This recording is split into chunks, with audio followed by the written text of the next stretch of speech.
आज हम स्टार्ट करने वाले हैं unit 1 diversity of living world का पहला चैप्टर।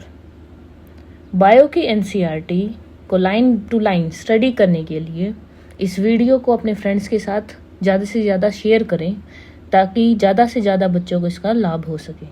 सो हम स्टार्ट करते हैं एनसीईआरटी का सबसे पहला चैप्टर। क्लास 11th की एनसीईआरटी का सबसे पहले चैप्टर का क्या नाम है? The living world. How wonderful is the living world, the wide range of living type is amazing. कितना सुंदर है हमारे अराउंड जो भी हम लिविंग वर्ल्ड देख रहे हैं। हमारे सराउंडिंग्स बहुत ज़्यादा सुंदर है। कहीं पे तो हमें लेक्स, माउंटेन्स, कहीं पे हमें वाटरफॉल्स, कितनी सुंदर सुंदर चीज़ें अलग अलग टाइप की, अलग अलग रेंज की देखने को मिलती हैं। और उनके साथ साथ अलग अलग टाइप के डिफरेंट लिविंग ऑर्गेनिज्म को भी हम देखते हैं। The extraordinary habitat in which we find living organism, be it cold mountain, deciduous forest, ocean, freshwater lake, desert or hot spring, leave us speechless. अब ये अलग अलग एग्जाम्पल दे रखे हैं एक्स्ट्रा ऑर्डिनरी हैबिटेट्स के। हैबिटेट्स का मतलब होता है कि जहाँ पे वो लिविंग ऑर्गेनिज्म रह रहा है उसको क्या कहते हैं? उसकी हैबिटेट है। तो अलग अलग एक्स्ट्रा ऑर्डिनरी मतलब नॉर्मल जो चीज़ें दिखते हैं उससे कुछ अलग, उसको क्या कहते हैं? हम एक्स्ट्रा ऑर्डिनरी हैबिटेट हमें देखने को मिलते हैं। जैसे नॉर्मल टेम्परेचर के बजाय काफ़ी ठंडा टेम्परेचर कोल्ड माउंटेन्स में देखने को मिलता है। डेसिडियस फॉरेस्ट में काफ़ी घने जंगल होते हैं। ये ओशंस में पानी देखने को मिलता है। लैंड टेरेस्ट्रियल कहते हैं लैंड वालों को। फ्रेश वाटर लेक्स जहाँ पे साफ सुथरा नीला पानी होता है। डेजर्ट, हॉट स्प्रिंग्स, गर्म पानी के झरने। तो ये सारी चीज़ें हमें एकदम क्या कर देती हैं? हमें चुप रहने पर मजबूर कर देती हैं। The beauty of a galloping horse, of the migrating bird, the valley of flower और द अटैकिंग शार्क इवोक एव and a deep sense of wonder. ऐसी बहुत सारी चीज़ें अलग अलग लिविंग ऑर्गेनिज्म करते हैं जिनको देख के हम एकदम चौंक जाते हैं। जैसे एक गैलोपिंग हॉर्स, अलग एक जगह से दूसरी जगह जाने वाली अलग अलग टाइप की बर्ड्स जिनको हम देखते हैं ट्रैवल करते हुए, या फिर फ्लावर से भरी हुई वादियाँ और शार्क का शिकार करना। ये बहुत सारी अलग अलग चीज़ें हैं जिनके इन्होंने यहाँ पे एग्जाम्पल दे रखे हैं। The ecological conflict and cooperation among members of population and among populations of a community or even the molecular traffic inside a cell make us deeply reflect on what indeed is life. This question has two implicate questions within it. इन्होंने क्या कहा? सबसे पहले देखो ecological conflict. Ecological मतलब एक जगह पे रहने वाले पॉपुलेशन के ऑर्गेनिजम्स के बीच में आपस में लड़ाई होना। कॉर्पोरेशन, एक दूसरे के साथ वो कोऑपरेट करके रहें। ठीक है, एक पॉपुलेशन है। पॉपुलेशन क्या होता है? ग्रुप ऑफ लिविंग ऑर्गेनिज्म को कहते हैं पॉपुलेशन, और ग्रुप ऑफ पॉपुलेशन को क्या कहते हैं? कम्युनिटी। ठीक है, तो ये सब कुछ क्या रिफ्लेक्ट करता है? ये make us deeply reflect on what is life. इन सब को देख के हम एक क्वेश्चन हमारे दिमाग में आता है कि लाइफ एक्चुअली में होती क्या है। और इससे हमारे दिमाग में दो महत्वपूर्ण क्वेश्चन आते हैं। क्या क्या है वो?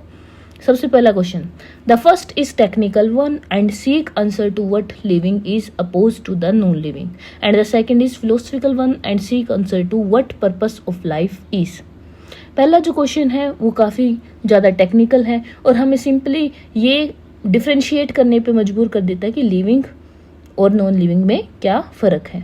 और दूसरा क्वेश्चन क्या है? फिलोसफिकल, आध्यात्मिक टाइप का है कि हमारा धरती पे आने का मेन मकसद क्या है। As scientist we shall not attempt answering the second question and we will try to reflect on what is living. अब हम साइंटिस्ट हैं तो हमारा जो मेन फोकस है वो फर्स्ट क्वेश्चन पे रहेगा, टेक्निकल पे, कि लिविंग होता क्या है और कैसे हम एक लिविंग और नॉन लिविंग के बीच में डिफ्रेंशिएट कर सकते हैं। Diversity in the living world. Diversity का मतलब क्या होता है? डिफरेंट। डाइवर्सिटी का मतलब क्या होता है? डिफरेंट टाइप की रेंज के लिविंग ऑर्गेनिज्म को देखना। If you look around, you will see a large variety of living organism, be it potted plant, insect, bird, your pet or other animals and plants. तो हम अपने side में देखते हैं तो हमें हजारों टाइप के लिविंग ऑर्गेनिज्म देखने को मिलते हैं, एनिमल, बर्ड्स, इंसेक्ट्स वगैरह। There are also several organism that you can not see with your naked eyes but they are all around you. और कुछ काफ़ी ऐसे ही ऑर्गेनिज्म है जिनको हम अपनी नेक्ड आइज से, बिना किसी माइक्रोस्कोप वगैरह जूमिंग लेंस के बिना आप इजिली जिनको देख नहीं सकते, लेकिन वो भी हैं जिनको हम माइक्रो ऑर्गेनिज्म कहते हैं, जैसे बैक्टीरिया वगैरह।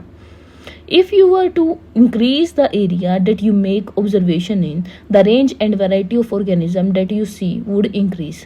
अगर हम एरिया इंक्रीज कर देते हैं, जैसे आप अपने घर के कमरे के अंदर ही देखो तो आपको कुछ कम ही लिविंग ऑर्गेनिज्म देखने को मिलेंगे आपके around.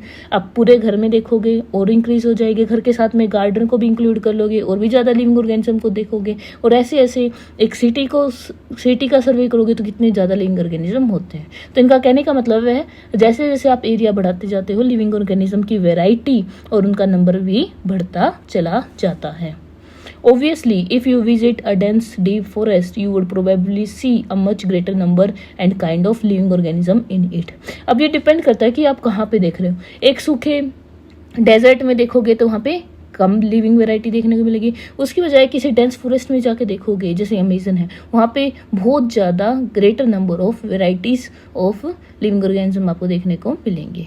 Each different kind of plant, animal और organism that you see represents a species। और ये अलग अलग टाइप के प्लांट, एनिमल या फिर कोई और ऑर्गेनिज्म जो आप देखते हो, वो सारे के सारे हर एक किसको रिप्रेजेंट करते हैं? एक स्पाइस को रिप्रेजेंट करते हैं।